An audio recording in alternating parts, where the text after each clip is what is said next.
Duty time limitation ನಿಯಮವನ್ನ ಭಾಗಶಃ ಹಿಂತೆಗೆದುಕೊಂಡಿದೆ. IndiGo ವಿಮಾನಗಳ ಸಂಚಾರದಲ್ಲಿ ಭಾರೀ ವ್ಯತ್ಯಯವಾದ ಹಿನ್ನೆಲೆಯಲ್ಲಿ ಫ್ಲೈಟ್ ಡ್ಯೂಟಿ ಟೈಮ್ ಲಿಮಿಟೇಷನ್ ನಿಯಮದ ಜಾರಿಯನ್ನ ಹಿಂತೆಗೆದುಕೊಂಡಿದೆ.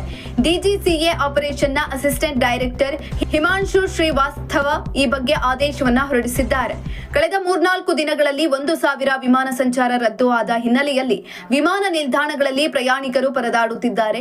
ಇಂಡಿಗೋ ಮನವಿ ಮೇರೆಗೆ ಫ್ಲೈಟ್ ಡ್ಯೂಟಿ ಟೈಮ್ ಲಿಮಿಟೇಷನ್ ನಿಯಮದಿಂದ ತಾತ್ಕಾಲಿಕ ವಿನಾಯಿತಿ ನೀಡಲಾಗಿದೆ. ಇದರಿಂದ ಪೈಲಟ್ಗಳು ಹೆಚ್ಚಿನ ಗಂಟೆ ವಿಮಾನ ಹಾರಾಟ ನಡೆಸಲು ಲಭ್ಯವಾಗುತ್ತಾರೆ. ಫ್ಲೈಟ್ ಡ್ಯೂಟಿ ಟೈಮ್ ಲಿಮಿಟೇಷನ್ ನಿಯಮದಿಂದ 1 ವಾರಕ್ಕೆ 2 ದಿನ ಫ್ಲೈಟ್ಗಳಿಗೆ ವಿಶ್ರಾಂತಿ ನೀಡಬೇಕಾಗಿತ್ತು. ಈಗ ಈ ನಿಯಮ ಕಡ್ಡಾಯ ಜಾರಿಯಿಂದ ವಿನಾಯಿತಿ ನೀಡಲಾಗಿದೆ. ಇದರಿಂದಾಗಿ ಫ್ಲೈಟ್ಗಳ ಕೊರತೆಯ ಸಮಸ್ಯೆಯು ಸ್ವಲ್ಪ ಮಟ್ಟಿಗೆ ಬಗೆಹರಿದು ಪ್ರಯಾಣಿಕರ ಸಂಕಷ್ಟ ಸ್ವಲ್ಪ ಪರಿಹಾರದ ನಿರೀಕ್ಷೆ ಇದೆ.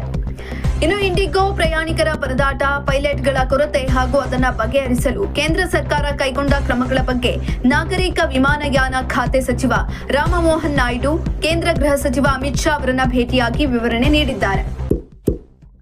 ಇಂತಹ ಇನ್ನಷ್ಟು ವಿಡಿಯೋಗಳಿಗಾಗಿ ಲೈಕ್ ಮಾಡಿ, ಫಾಲೋ ಮಾಡಿ, ಶೇರ್ ಮಾಡಿ.